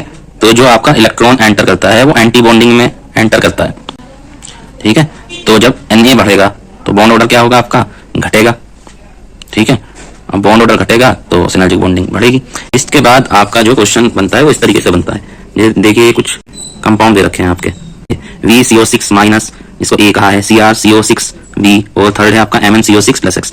तो इसमें अगर आप देखें तो सिनर्जिक बॉन्डिंग ABC तो सबसे ज्यादा किसमें होनी चाहिए, ए में सबसे ज्यादा है। क्यों सबसे ज्यादा है, क्योंकि इसका जो आपका सेंट्रल एटम जो है उसका ऑक्सीडेशन नंबर कितना आ रहा है, -1, बीच वाले में 0 और थर्ड वाले में +X। तो हमने अभी पढ़ा था जितना ज्यादा माइनस में होगा उतना ज्यादा आपका सिनर्जिक बॉन्डिंग ज्यादा होगी, और सिनर्जिक बॉन्डिंग ज्यादा होगी तो मेटल कार्बन के बीच की बॉन्ड लेंथ कैसी होगी, बॉन्ड ऑर्डर ज्यादा होगा, है ना, और C और O के बीच का बॉन्ड ऑर्डर कम होगा। ये देखिए ऑर्डर लिख रखे हैं ये।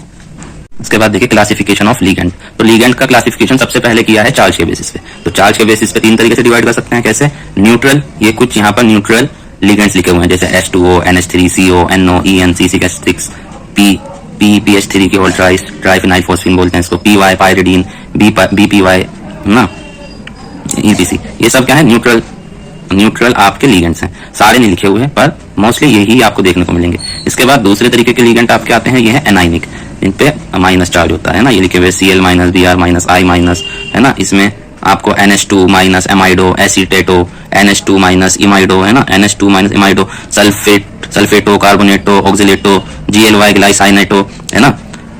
ये आपके और इनके लास्ट में क्या लगता है जब नेमिंग करते हैं, आइडो, है ना। जैसे EDTA4 माइनस आपके कैटायनिक लिगेंड लिखे हुए हैं, इसके नेमिंग जब करते हैं कैटायनिक लिगेंड आता है तो एंड में नेम के लगाते हैं IEM। जैसे NO प्लस है तो नाइट्रोसोनियम, है ना, NO2 प्लस नाइट्रोनियम, ठीक है, NH2 NH3 plus hydrogenium, Cl plus आ जाएगा क्लोरीनियम, है ना। इसी तरीके से on the basis of denticity, यानी कितने कोऑर्डिनेट बॉन्ड बना रहा है उसके हिसाब से, अगर एक ही बॉन्ड बना रहा है तो मोनोडेंटेट, दो बॉन्ड बना रहा है तो बाइडेंटेट, और बाइडेंटेट जो होता है या पॉलीडेंटेट वो रिंग भी बनाता है, उस रिंग को बोलते हैं चिलेट। और ये सिमेट्रिकल और अनसिमेट्रिकल भी होते हैं, है ना। अब एक बात यहाँ ध्यान रखने की है, नंबर ऑफ रिंग उतनी बनती है, उसकी आप डेंटिसिटी है उससे एक कम रिंग बनती है, ये याद रखिएगा, है ना। पॉलीडेंटेट कौन सा होता है, जिसमें आपके दो से ज्यादा डोनर एटम हो। एम्बिडेंटेट जिसमें दो डोनर एटम होते हैं पर एक टाइम में एक ही डोनेट करता है, जैसे ये भी कर सकता है ये भी, है ना। ऐसे यहाँ पर S भी कर सकता है, N भी, इसको क्या बोलते हैं, थायोसाइनेटो S, यहाँ S कर रहा है, ठीक है। या फिर जैसे ये है तो इसको क्या बोलेंगे, आइसोसाइनेटो N कर रहा है ना। फ्लेक्सीडेंटेट क्या होता है, फ्लेक्सीडेंटेट मतलब जितनी सेंट्रल मेटल को रिक्वायरमेंट होती है उतने डोनेट करता है, होते इसमें एक से ज्यादा है डोनर एटम पर, जितनी रिक्वायरमेंट होती है उतने करता है। जैसे EDTA4 माइनस इसका एग्जांपल है ना। एक एग्जांपल ये लिखा हुआ देखो, सल्फेट है, तो सल्फेट जो है ये आपका एक से ज्यादा डोनेट कर सकता है, पर यहाँ पर क्योंकि एक की जरूरत थी तो इसने एक डोनेट किया, है ना। का चिलेटिंग रीजेंट जो रिंग का फॉर्मेशन करते हैं, ये बात ध्यान रखने की, 3 मेंबर रिंग जो होती है वो लेस स्टेबल होती है, चिलेटिंग रीजेंट स्टेबिलिटी प्रोवाइड करते हैं कंपाउंड को। इसके बाद ब्रिजिंग लीगेंड्स कौन से होते हैं, जो ब्रिज मतलब ये पॉलीन्यूक्लियर सेंट्रल मेटल होता है, जिसमें देखो 2 दे रखते हैं, उसमें ब्रिजिंग लीगेंड बनता है, जैसे इसका एक एग्जांपल दे रखा है। देखो एक क्लासिफिकेशन ऐसे है, classical and non classical ligand. Classical कौन से होते हैं, जिसमें कोई बैक बॉन्डिंग नहीं होती, है ना, ये ओनली सिग्मा डोनर होते हैं। और नॉन क्लासिकल कौन से होते हैं, जिसमें बैक बॉन्डिंग होती है ना, इनको पाई एसिड लीगेंड भी बोलते हैं। सिग्मा डोनेट करेगा और पाई इलेक्ट्रॉन लेगा। अब कौन कौन सी ऑर्बिटल ले सकता है लिखा हुआ है, पर हमारे सिलेबस में सिर्फ पाई एंटी बॉन्डिंग का है, ये कुछ इसके एग्जांपल लिखे हुए हैं। इसी तरीके से पाई डोनर पाई एक्सेप्टर भी हो सकता है, जैसे इथीन इसका एग्जांपल लिखा हुआ है, और इसमें ये लिखा रहता है, ऐसा साइन बना रहेगा ईटा का, इससे आपको पता लग जाएगा कि ये कैसा है, पाई डोनर पाई एक्सेप्टर। देखो बेंजीन है तो ये कितने पाई इलेक्ट्रॉन डोनेट करेगी, 6, और कितने एटम इन्वॉल्व है इसमें, 6, तो नीटा के ऊपर नंबर ऑफ एटम लिखते हैं, ये 6। C5H5 माइनस है, इसका नाम लिखा हुआ है यहाँ पर, ये इसकी स्ट्रक्चर है, ये 2 इलेक्ट्रॉन देगा। कितने एटम इन्वॉल्व है, एक ही इन्वॉल्व है, तो नीटा के ऊपर 1 लिखा हुआ है, इसकी ऐसी रिप्रेजेंटेशन रहती है ना, सिग्मा से करके दिखाते हैं। और इसमें कितने एटम इन्वॉल्व है, 5, तो 5 लिखा। और ये कितने इलेक्ट्रॉन देगा, 6 इलेक्ट्रॉन देता है ये पाई इलेक्ट्रॉन, है ना। इसके बाद ऑर्गेनोमेटेलिक कंपाउंड कौन से होते हैं, जिसमें एटलीस्ट 1 कोवेलेंट बॉन्ड बन रहा हो मेटल और कार्बन के बीच में। ऑर्गेनोमेटेलिक कंपाउंड का एग्जांपल कौन सा होगा, जैसे ग्रिग्नार्ड रिएजेंट है, RMgX। इसके बाद क्लासिफिकेशन ऑफ कॉम्प्लेक्स अगर आप देखें तो on the basis of nature of ion, simple cation, complex anion हो सकता है, जैसे यहाँ पर है, ये सिंपल है आपका काउंटर आयन सिंपल है, और ये आपका कॉम्प्लेक्स है, कॉम्प्लेक्स आयन जो है वो एनायन है ना, तो एक तो ये हो सकता है। और अगर इधर काउंटर आयन होता आपका, है ना, और ये हमारा कैटायनिक पार्ट होता है कॉम्प्लेक्स, तो हम कहते हैं कॉम्प्लेक्स कैटायन, सिंपल एनायन। बहुत भी कॉम्प्लेक्स हो सकते हैं, है ना, और न्यूट्रल भी हो सकता है। इसके बाद स्टेबिलिटी के आधार पर कॉम्प्लेक्स कैसे होते हैं, मतलब अगर KF की वैल्यू ज्यादा है तो स्टेबल होगा, उसको बोलते हैं परफेक्ट या पेनिट्रेटिंग कॉम्प्लेक्स, बहुत ही कम डिसोसिएट होता है वो। जैसे ये रिएक्शन कोई PPT नहीं बनेगा क्योंकि ये तो परफेक्ट कॉम्प्लेक्स है। इम्परफेक्ट कॉम्प्लेक्स में H2S, इसमें आपका S जो है वो CD के साथ मिलकर येलो PPT दे देगा क्योंकि ये आपका इम्परफेक्ट कॉम्प्लेक्स है। इसी तरीके से सिग्मा और पाई कॉम्प्लेक्स, है ना, सिग्मा कॉम्प्लेक्स तो हम नॉर्मली जो पढ़ते हैं सिग्मा बॉन्ड, और पाई कॉम्प्लेक्स जिसमें आपका नीटा से पहचान हो जाएगी कि इसमें क्या हो रही है, बैक बॉन्डिंग हो रही है ना। ये आपका कैसे होता है, पाई कॉम्प्लेक्स। ये 2 नाम भी आप याद रख सकते हैं, फेरोसिन, और ये सेकंड वाले को बोलते हैं जीज साल्ट। इसमें देख सकते हैं आप कुछ इंपॉर्टेंट कॉम्प्लेक्सेस हैं, इनके आप नाम आपको याद करने हैं। जैसे फिशर सॉल्ट लिखा हुआ है, कौन सा केस है, ये सिंपल कैटायन और कॉम्प्लेक्स एनायन है ना। और ये सेकंड वाला जो लिखा हुआ है सोडियम नाइट्रोफ्लूसाइड, है ना, ये भी सेम केस है आपका, सिंपल कैटायन कॉम्प्लेक्स एनायन का। ब्राउन रिंग कॉम्प्लेक्स, ये आपको याद करने हैं। देखिए इसमें कैसा केस है, कॉम्प्लेक्स कैटायन है आपका और सिंपल एनायन है। और ये नेक्स्ट जो है सिस्प्लेटिन, ये न्यूट्रल कॉम्प्लेक्स है आपका। विल्किंसन कैटलिस्ट, ये भी आपका न्यूट्रल कॉम्प्लेक्स है, ठीक है। वैसे इसमें डायरेक्ट नीट में ऐसे क्वेश्चन अभी तक तो मोस्टली नहीं पूछा है, पर पूछा जा सकता है, इसलिए आप इनके नाम एक बार याद कर लें अच्छे से। इफेक्टिव एटॉमिक नंबर, EN भी बोलते हैं, ये क्या होता है, number of electron present around central atom. इसका ये फॉर्मूला है En is equal to Z यानी atomic number minus oxidation state plus 2 into coordination number. तो पहले केस में अगर हम फाइंड करें Fe का कितना एटॉमिक नंबर हो रहा है 26 और ऑक्सीडेशन स्टेट इसकी निकालेंगे तो 2 आ जाएगी प्लस 2 इंटू कोऑर्डिनेशन नंबर 6 है तो ये वैल्यू फाइंड हो गई। इस वाले में देखें रोडियम का 45 होता है, ऑक्सीडेशन स्टेट इसकी 1 आएगी, कोऑर्डिनेशन नंबर इसका 3 और 1 4 है ना, तो ये वैल्यू कैलकुलेट करके 52 आ गई। इस वाले में अगर हम कैलकुलेट करें तो Fe का ऑक्सीडेशन नंबर 26 और इस पे चार्ज होता है -1 तो ऑक्सीडेशन स्टेट इसकी कितनी आ गई 2 और कोऑर्डिनेशन नंबर देखिए यहाँ पर 2 इंटू 6 2 इंटू 2 मत कर दीजिएगा क्योंकि ये कितने इलेक्ट्रॉन ट्रांसफर करता है, ये 6 पाई इलेक्ट्रॉन देता है ना, तो इसलिए यहाँ पर 6 रखा। ये क्रोमियम का नंबर 24 और इस पे कुछ चार्ज नहीं होता, न्यूट्रल लिगेंड होता है तो ऑक्सीडेशन नंबर 0 और ये भी कितने इलेक्ट्रॉन देता है आपके 6 देता है तो 2 इंटू 6 12 हो जाएगा, 36 निकल के आए। इसके बाद आपका सिडविक रूल ये क्या होता है, ये बताता है कि सेंट्रल एटम ये ट्राई करता है कि वो नोबल सक्सीडिंग नोबल गैस जो है उसकी इलेक्ट्रॉनिक कॉन्फ़िगरेशन हासिल कर सके। इसका यूज क्या है, एप्लीकेशन क्या है, ये हमें पहली बात तो ये हमारा मेटल कार्बोनिल और पाई कॉम्प्लेक्स में ही लगता है ये रूल, एक तो बात याद रखें। और इसमें भी एक एक्सेप्शन है, ये लिखा हुआ है VCO6, ठीक है। और इससे हम क्या पता लगा सकते हैं, इससे हम जैसे मान लीजिए इसका एटॉमिक नंबर फॉर एग्जांपल 34 आ रहा है तो वो 2 इलेक्ट्रॉन गेन करता है 36 करने के लिए, तो जब गेन करता तो वो क्या उसका क्या होता है रिडक्शन। तो वो देखिए एक नोट यहाँ पर दे रखा है, ये जो NO आपका है ये क्या है, ये आपको बताता है कि ये नाइट्रोसिल ग्रुप 3 इलेक्ट्रॉन डोनर है। कैसे, जैसे देखिए ये CO6 है तो कितने इलेक्ट्रॉन दे रहे होंगे, एक कितने दे रहा होगा इसको भाई 6 मिलकर कितने देंगे 12 इलेक्ट्रॉन देंगे ना, 1 2 दे रहा है इसका मतलब देता है। और यहाँ पर भी 12 दे रहा होगा पर 4 दे रहे हैं 12, तो 12 को 4 से डिवाइड करेंगे तो कितना आएगा 3 इलेक्ट्रॉन, यानी NO जो है वो 3 इलेक्ट्रॉन डोनर है पर NO प्लस 2 इलेक्ट्रॉन डोनर ही है। Important application of coordination compound, तो सबसे पहले तो देखिए इसका analytical chemistry, metallurgy, biological system, industry, medicine, है ना। जैसे केमिकल एनालिसिस में कहा मेटल डिटेक्ट करने में काम आता है, कलर रिएक्शन देता है चिलेटिंग एजेंट के साथ स्पेशली। दूसरा हार्डनेस ऑफ वाटर चेक इस एस्टिमेट की जाती है, सिंपल टाइट्रेशन विद Na2EDTA। और इसके बाद एक्सट्रैक्शन प्रोसेस ऑफ मेटल को एक्सट्रैक्ट करने के लिए जैसे सिल्वर एंड गोल्ड हो, या प्यूरिफिकेशन ऑफ मेटल में पहले कॉम्प्लेक्स कंपाउंड मतलब बनाते हैं और फिर उसका डिकम्पोजिशन करते हैं, है ना। और कैटलिस्ट की तरह काम करता है, जैसे ये विल्किंसन कैटलिस्ट है जो हाइड्रोजनेशन ऑफ एल्कीन में यूज होता है, या आर्टिकल को इलेक्ट्रोप्लेटेड करने के लिए इलेक्ट्रोप्लेटिंग में यूज होता है ये, है ना। और ब्लैक एंड व्हाइट फोटोग्राफी में इसका यूज है, या चिलेटिंग थेरेपी जो मेडिसिन में यूज होती है जिसमें टॉक्सिक या एक्सिस अमाउंट में जो मेटल होता है उसको क्या करते हैं, उसको रिमूव करते हैं, जैसे डिपेनिसिलअमीन कॉपर को रिमूव करने के लिए, और डेस्फेरिऑक्सिनिन बी आयन को रिमूव करने के लिए यूज होता है। इसी तरीके से EDTA जो यूज होता है वो ट्रीटमेंट ऑफ लेड पॉइजनिंग में यूज होता है, और सिस्लेटिन ये कैंसर थेरेपी में यूज होता है, ये ट्यूमर्स की ग्रोथ को रोकता है, इनहिबिट करता है। और कुछ बायोलॉजिकल सिस्टम है जैसे कि क्लोरोफिल, इसका कोऑर्डिनेशन कंपाउंड है मैग्नीशियम का, हीमोग्लोबिन जो हमारे ब्लड का ब्लड का रेड पिगमेंट है वो किसका कोऑर्डिनेशन कंपाउंड है आयरन का। विटामिन B12 ये इसको एंटी पर्नीशियस एनीमिया फैक्टर भी बोलते हैं, ये किसका कोऑर्डिनेशन कंपाउंड है कोबाल्ट का, है ना। इस तरीके से कुछ एंजाइम जैसे carboxy peptidase A and carbonic anhydrase ये कैटलिस्ट हैं बायोलॉजिकल सिस्टम के जिनको एंजाइम बोलते हैं। ठीक है, हर साल नीट के अंदर 2 या 3 क्वेश्चन कोऑर्डिनेशन कंपाउंड में से आते हैं, मोस्टली 3 क्वेश्चन आते हैं, यानी 12 नंबर आप आसानी से इस चैप्टर से कमा सकते हैं। देखिए जो क्वेश्चन हमने पढ़ा है अब देखते हैं कितना अप्लाई हो पाता है। पहला क्वेश्चन है इन कॉम्प्लेक्स में से मिनिमम कंडक्टेंस किसका होगा, तो जिसके काउंटर आयन सबसे कम है उसका होगा। तो यहाँ कितने हैं 3, यहाँ 2, यहाँ 1, यहाँ है ही नहीं तो इसका ही होगा प्लस। इसके बाद ये पैरामैग्नेटिक इनमें से कौन है, सबसे पहले तो निकल का नंबर ये होता है और इसमें +2 ऑक्सीडेशन नंबर है, तो 2 जब ये चले जाएंगे तो भी 8 बचेगा, है ना। और ये हमने पढ़ा है वीक फील्ड लिगेंड है ना, तो पेयरिंग नहीं होगी तो इसका मतलब पैरामैग्नेटिक होगा। ये न्यूट्रल मॉलिक्यूल है ना, पर स्ट्रॉन्ग लिगेंड है तो ये पेयरिंग करा देगा, तो ये डायमैग्नेटिक होगा। ये वाला CN ये भी स्ट्रॉन्ग, ये भी क्या है स्ट्रॉन्ग लिगेंड है, ये भी पेयरिंग करा देगा, यानी अभी तक पैरामैग्नेटिक सिर्फ A आया है। इसके बाद अगर आप D की बात करें तो इसमें देखें तो ये वीक फील्ड है तो ये पेयरिंग नहीं कराएगा, तो ये भी पैरामैग्नेटिक होगा, तो A और D हो गए। और इसके बाद अगर इसकी बात करें तो ये स्ट्रॉन्ग फील्ड है, ये भी पेयरिंग करा देगा, तो आंसर क्या हुआ आपका A and D option is correct. इसके बाद ये थर्ड क्वेश्चन देखिए, इसमें पूछा है correct order of wavelength of light absorb, है ना, किस वेवलेंथ लाइट एब्जॉर्ब करेगा। तो इसमें से स्ट्रॉन्ग फील्ड लिगेंड देख लेते हैं सबसे पहले, तो ऊपर के दोनों ये स्ट्रॉन्ग फील्ड लिगेंड, तो इनमें सबसे ज़्यादा ये है ना, तो सबसे आगे B होना चाहिए और उसके पीछे A होना चाहिए, तो ऑप्शन इज ये वाला ऑप्शन है ये। पर ये ऑर्डर है एनर्जी का, और जो ऑर्डर एनर्जी का होता है उसका अपोजिट ऑर्डर आपका होता है वेवलेंथ का, तो इसका अपोजिट ऑर्डर देखें, यानी B सबसे लास्ट में आ रहा हो फिर उसके बाद ये आ रहा हो, इसमें आ रहा है इसमें, तो यही हमारा करेक्ट आंसर। ठीक है, इसके बाद ये देखिए नीट 2024 में कौन से 3 क्वेश्चन आए, तो इसमें टाइप ऑफ आइसोमेरिज्म को मैच करना है। यहाँ ये देखते हैं कौन सी आइसोमेरिज्म होगी, तो अगर आप देखें तो यहाँ हमें नजर आ रहा है क्या, देखो सबसे पहले देख लीजिए D में वाटर मॉलिक्यूल और किसी में है नहीं, तो यानी B 1 के साथ मैच हो गया, है ना। और ये देखिए कॉम्प्लेक्स एनायन का केस है, तो C किसके साथ मैच हो गया आपका कोऑर्डिनेशन आइसोमेरिज्म के साथ। और लिंकेज आपका NO2 लिंकेज शो करता है आपका, तो इसमें दोनों ऑक्टाहेड्रल होंगे क्योंकि 6 कोऑर्डिनेशन नंबर है। मैग्नेटिक बिहेवियर डिफरेंट होगा क्योंकि ये स्ट्रॉन्ग है और ये वीक फील्ड लिगेंड है ना। तो इन्होंने कहा ये डायमैग्नेटिक होगा, ये डायमैग्नेटिक ही होगा क्योंकि स्ट्रॉन्ग फील्ड पेयरिंग करा देता है, और ये पैरामैग्नेटिक होगा, यानी दोनों बातें ही सही है ना। ये लिखा हुआ नॉट ट्रू। इसके बाद इसमें अगर हम आते हैं तो ये होमोलैप्टिक है, बिल्कुल सही है। एक ही तरीके का आपका लिगेंड एक ही तरीके का है। ये हेटेरोलैप्टिक है, ये भी बिल्कुल सही है।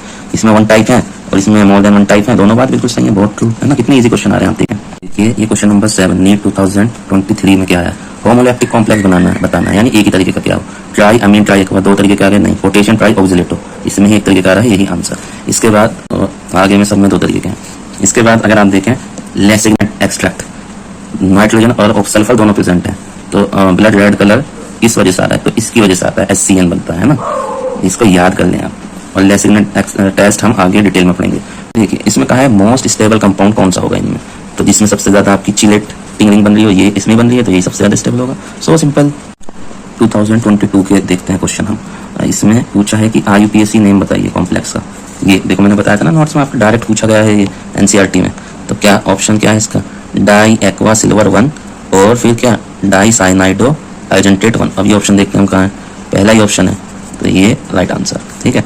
इसके बाद सेकंड क्वेश्चन क्या आया था 2022 में, ऑर्डर ऑफ एनर्जी एब्सॉर्ब, तो जितना ज्यादा आपका स्ट्रॉन्ग लिगेंड उतनी ज्यादा उसका एनर्जी। तो देखो इसमें 3 बार चिलेटिंग आ रहा है, तो ऑप्शन यही सही है। सबसे पहले 3C सबसे ज्यादा, उससे कम A उससे कम B, तो देखो CV सिंपल। 2021 में देखते हैं EDTA पूछा है किस तरीके का, ये आपका लिगेंड है, बाइडेंटेट है, नहीं, हेक्साडेंटेट है, और यही सही है, 4O है और 2N है, तो ये वाला ऑप्शन सही है आपका, है ना ये। इसके बाद सेकंड पूछा है आपने, इन्होंने क्या ये दे रखे हैं, इनको इससे मैच करना है आपका मैग्नेटिक मोमेंट से। तो देखिए ये 5 एम्पीयर है इसमें, और ये डायमैग्नेटिक, तो इनमें से डायमैग्नेटिक कौन सा होगा, जिसका एटॉम स्ट्रॉन्ग लिगेंड ये है और ये है। यहाँ पर एटॉमिक नंबर है, यहाँ पर सॉरी यहाँ पर ऑक्सीडेशन नंबर कितना है आपका 2 और वहाँ पर है 3, और आयरन का कितना होता है, आयरन का होता है 26, तो 2 गए 6 बचे, 6 को पेयर करा दिया, तो C को मैच करना है आपको सेकंड से, C को सेकंड से मैच इसमें होगा, ये की ऑप्शन दे रखा है C को सेकंड के साथ, तो होगा कितना सिंपल था, ठीक है। बाकी ये देखिए अगर आपका यहाँ पर +3 होगा तो D5 कॉन्फ़िगरेशन स्ट्रॉन्ग फील्ड फिर भी 1 एम्पीयर रह जाएगा, तो 1 के लिए बोर्स मोमेंटम मैग्नेटिक मोमेंट 1.73 आता है, ठीक है। यहाँ पर वीक फील्ड लिगेंड है आपका, तो D5 5 के लिए ये वाला होगा, और यहाँ पर कितना आपका 4 एम्पीयर के लिए ये आएगा, सिंपल। इसके बाद नीट 2020 में देखते हैं क्या पूछा था। ये आपका स्पेक्ट्रोकेमिकल सीरीज से क्वेश्चन है डायरेक्ट, तो इसमें आपको क्या पूछा है, करेक्ट ऑर्डर लगाना है। करेक्ट ऑर्डर कौन सा है, तो देखो सबसे ज्यादा तो आपका इनमें से कौन होता है, सबसे ज्यादा होता है CN, और उससे पहले C2O 4 तो ऑप्शन कहाँ पर यहाँ दे रखा है, और फिर ये वाला F-, मतलब आपको स्ट्रॉन्ग फील्ड याद करना है। अभी हम एक बार स्पेक्ट्रोकेमिकल सीरीज देख लेते हैं। इसमें सबसे आगे CO ऑप्शन में नहीं होना, ये सबसे आगे आता CN है, ठीक है। फिर अगर आप चाहें तो देखो NCS है, ये SCN दे रखा है पर हमें, फिर ये आ गया दूसरा, फिर F- और फिर ये। अब ये याद करें, इसमें आप सबसे ये जरूर याद करें, तो अगर आपने याद किया मतलब आपको पता होता कि CN सबसे आगे है ना। इधर से भी वीक भी देख लीजिए, 3 कम से कम वीक याद कर लीजिए, है ना, तो ये सबसे वीक था। तो अगर हम फिर इसमें अप्लाई करते हैं, इसको सबसे आगे CN होना चाहिए, सबसे पीछे SCN होना चाहिए, तो हम इसको ऑप्शन को लगाते हैं, पूरी सीरीज याद करने की हमें ज़रूरत नहीं पड़ती। इसके बाद नेक्स्ट क्वेश्चन 2020 में पूछा है, क्या पूछा है कि यूरिया विद वाटर कुछ ये बनाया जो डिकम्पोज हो गया, विच डिकम्पोज टू फॉर्म B, जिसने B बना लिया, जो C2 में पास करा गया, तो ब्लू कलर का उसमें सोल्यूशन दिया। तो यहाँ देखिए यूरिया से NH3 बना, मतलब जो कंपाउंड बना वो A, वो NH3 बना, और फिर वो Cu से रिएक्शन करके क्या बना देगा, वो ये कंपाउंड बनाएगा, है ना, डीप ब्लू कलर का।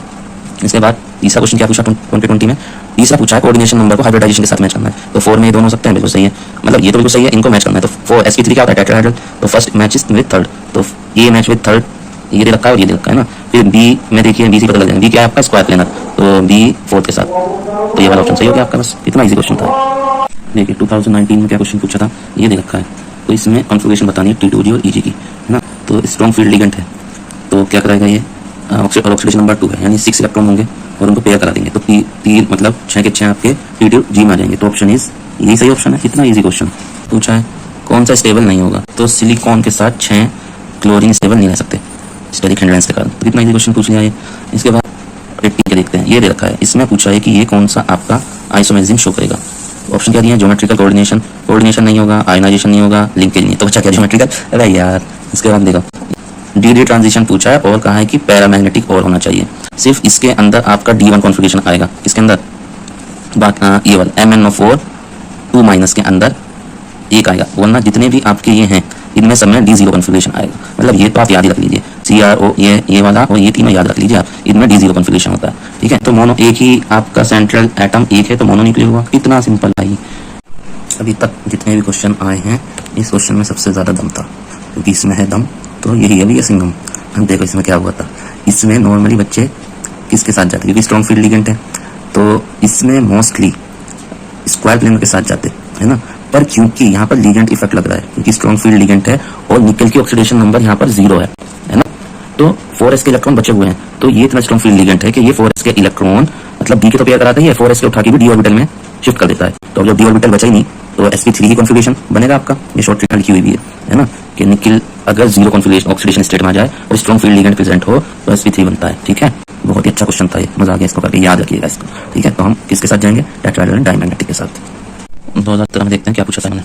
इंक्रीजिंग ऑर्डर ऑफ वेवलेंथ, तो वेवलेंथ एनर्जी की इनवर्सली होती है, तो एनर्जी सबसे ज्यादा किसमें आएगी इसमें, देखो इस वाले में, क्योंकि इसमें 3 चिलेटिंग, इसमें मतलब चिलेटिंग रिंग प्रेजेंट है ना, तो इसमें आएगी। तो ये वाले ऑर्डर का उल्टा किसमें आ रहा है, इसका ऑर्डर उल्टा इसमें आ रहा है, ये वाला है ना, तो D is the right answer. इसके बाद नेक्स्ट पूछा इन्होंने कि करेक्ट स्टेटमेंट बताना है इसके बारे में। तो देखो इसमें एम का कितना नंबर होता है 25, और ऑक्सीडेशन नंबर यहाँ कितना आ रहा है उसका, यहाँ आ रहा है इसका 3। तो ये स्ट्रॉन्ग लिगेंड है, तो क्या करेगा ये, पेयरिंग करा देगा। तो क्या आएगा भाई, पैरेलल तो हो गई होगा क्योंकि कोऑर्डिनेशन नंबर 6 है, और हाइब्रिडाइजेशन क्या हो जाएगा इसका, हाइब्रिडाइजेशन हो जाएगा D2sp3। ठीक है, इसके बाद नेक्स्ट इसमें क्या कहा है, ये भी पूछा गया था। तीसरा क्वेश्चन जो आया था करेक्ट ऑर्डर, ये देखो वर्नर पे आगे जो वर्नर ने एक्सपेरिमेंट किया था, इसमें AgNO3 एक्सिस में पास कराई, तो इसमें कोऑर्डिनेशन नंबर तो फिक्स रहेगा 6, तो इसमें 3 बनेंगे, मतलब AgCl इसमें 3 बन सकते हैं, इसमें भाई 5 और 1 फिक्स रहेगा, 2 बन सकते हैं, और इसमें 4 तो ये हो गए, 2 फिक्स हो गए, तो 1, तो 3 2 1। इसके बाद AlFe3 soluble in HF only in presence of K, क्या फॉर्म होता है ये बताना है। तो क्या फॉर्म होता है, इसमें फॉर्म होता है ये K3AlF6-, ठीक है, क्योंकि AlF6 सोल्यूबिलिटी को ये कॉम्प्लेक्स एनायन बना, तो ये सोल्यूबिलिटी को इंक्रीज कर देता है। ये देखिए नीट 2016 में बहुत अच्छा क्वेश्चन पूछा हुआ है, ट्रांस इफेक्ट। तो सबसे ज्यादा तो CN का होता है ना, और NH3 का वीक होता है, पर इसमें भी यही ऑप्शन है, पर Br से ज्यादा इसका होता है। ये कुछ ऑर्डर है, ये आप देख सकते हैं, इनका लगभग बराबर होता है C और CN का, है ना, और बीच में कुछ देखो ये C6H5 आ गया यहाँ, और Br आ रहा है बीच में कहीं, है ना, और ये लास्ट में आता है। ठीक, ये ऑर्डर आप एक बार लिख कर देख लें, इसको रफली याद रखें, शुरू का तो ये जरूर याद रखें और लास्ट का याद रखें, और बीच में से भी 2-3 याद कर लें। इसमें क्वेश्चन पूछा है जॉन टेलर इफेक्ट किसमें नहीं शो होगा, तो इसमें आपका सिमेट्रिकल फीलिंग हो रही है, तो इसमें आपका जॉन टेलर डिस्टॉर्शन नहीं दिखेगा। इनका क्वेश्चन देखिए, कह रहा है कोबाल्ट क्लोराइड अमोनिया के साथ क्लोराइड टेस्ट कौन सा नहीं देगा, तो कौन सा नहीं देगा, ये वाला नहीं देगा, क्योंकि इसमें भी ऑर्डिनेशन नंबर 6 हो जाएगा, तो 1 Cl फ्री रहेगा, इसमें 2 फ्री रहेंगे, इसमें 3 फ्री रहेंगे, इसमें कोई फ्री नहीं रहेगा, तो यही आंसर है, सब कंपाउंड बनेगा ये। ठीक है, कोई फ्री नहीं है तो ये कैसे आपका प्रेसिपिटेट देगा ही नहीं, कोई टेस्ट देगा ही नहीं AgCl का, है ना। इसमें पूछा करेक्ट स्टेटमेंट पूछिए, ये देखो इसमें ये सब क्या है, ये आपका स्ट्रॉन्ग फील्ड लिगेंड है और ऑक्सीडेशन नंबर 3+ है। कोबाल्ट का एटॉमिक नंबर कितना होता है 27, तो जब आपके 2 S में और D में आपके 7 है तो D6 आएगा, है ना। तो CN स्ट्रॉन्ग फील्ड है, तो क्या करेगा, इसको पेयर कराएगा, अब पेयर कराएगा तो कितने पेयर हो जाएंगे आपके, मतलब डायमैग्नेटिक बन जाएगा, तो लोइसिन बनेगा। तो आंसर क्या है, पहला वाला ही है ना, फर्स्ट वाला।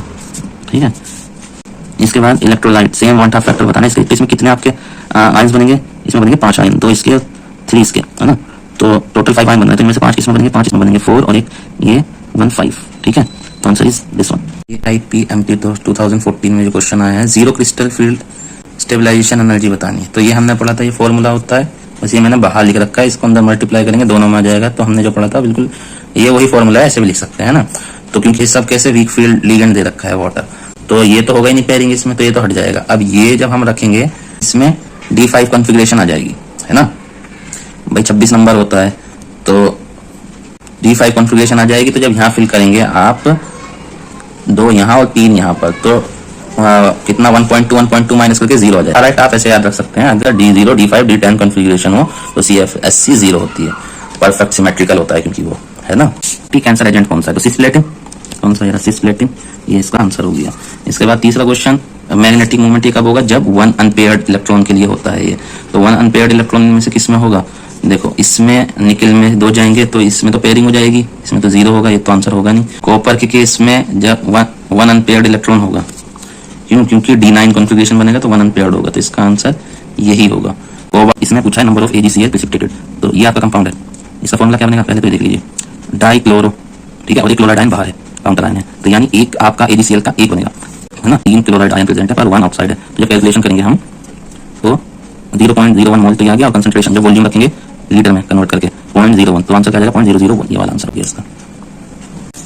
इसके बाद ये देखिए nitrogen detection Lassaigne test, blue colour corresponding to क्या होगा इसका आंसर, Fe4, और इस कॉम्प्लेक्स वाले पे होल थ्राइस आएगा, है ना, और इस कंपाउंड को बोलते हैं Persian blue colour, Persian blue. 2013 में पूछा पैरामैग्नेटिक बताना है, तो कोबाल्ट में 3 आपका क्या होगा, ये इसकी मतलब डी में 6 होंगे, जब 3 इलेक्ट्रॉन लॉस कर देगा ये, और नेक्स्ट स्ट्रॉन्ग तो डायमंड बनेगा। ये स्क्वायर प्लेनर होता है क्योंकि प्लेटिनम का प्लस स्टेज या इनमें से कोई हो, ये ऑलमोस्ट हर जगह ही इनकी जो आती है कोऑर्डिनेशन नंबर 4 हो तो स्क्वायर प्लेनर ही आती है, और वो क्या होता है डायमैग्नेटिक। तो ये डायमैग्नेटिक हो गया, और यहाँ भी स्ट्रॉन्ग लिगेंड है, ये भी डायमैग्नेटिक। तो बच्चा कौन सा है ये, और ये वीक फील्ड लिगेंड है, ये पैरामैग्नेटिक। इसके बाद ये देखिए क्वेश्चन नंबर 40, ये बोल रहा है कौन सा आइसोमरिज्म शो करेगा। तो ये 90 डिग्री पे दे रखा है बॉन्ड, तो यानी सिस पोजीशन पे है, तो सिस आइसोमर हो गया। सही नाम नहीं है देना, लिंकेज शो निकल रहा है, इसका आंसर सिस आइसोमर है ना। इसके बाद इसमें पूछा है कि इसमें कितने मेंबर्ड की रिंग बनेगी। तो इस ये जो होता है ये मैंने यहाँ बना के दिखा रखा है ना, मतलब ऐसे ऐसे 3 बनेंगे, मैंने एक बनाया यहाँ पर, तो 1 2 3 4 5 6 मेंबर्ड रिंग बनेगी इसमें।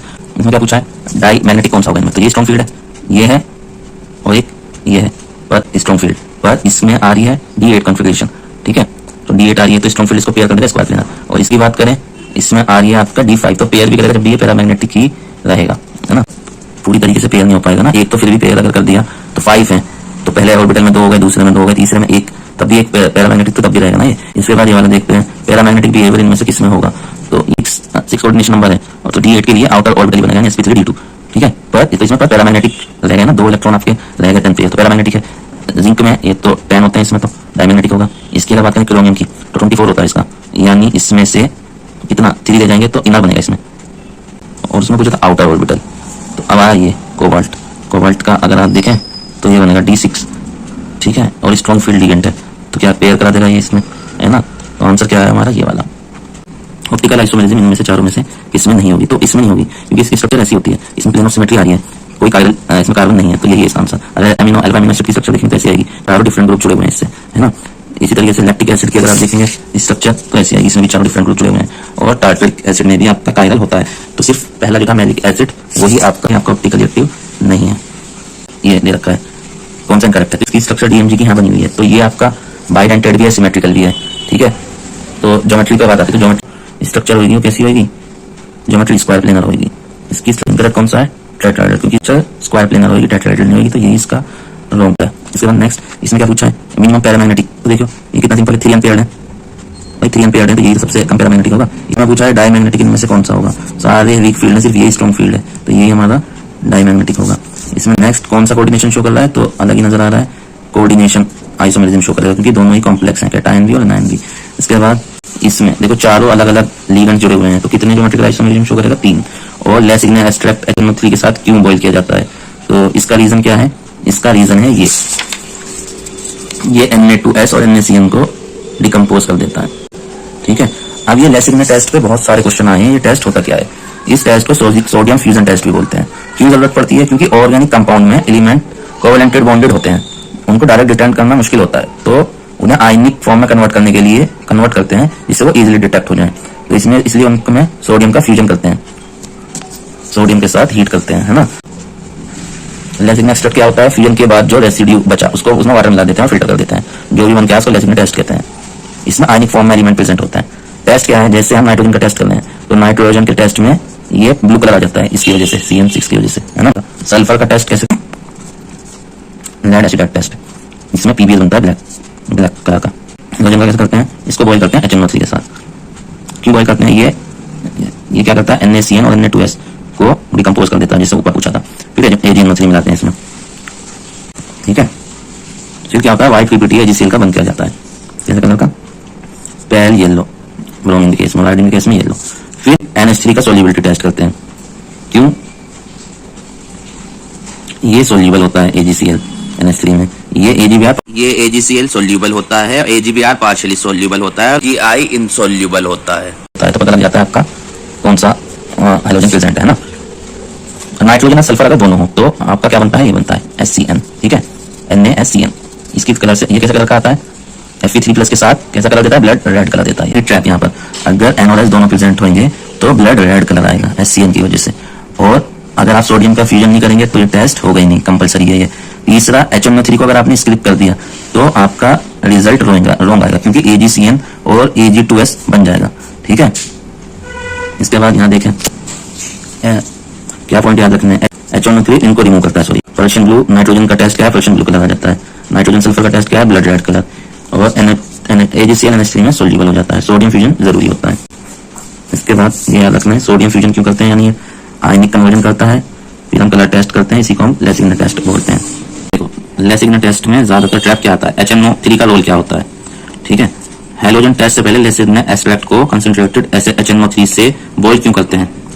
ऑप्शन देगा AgCl प्रेसिपिटेशन के लिए,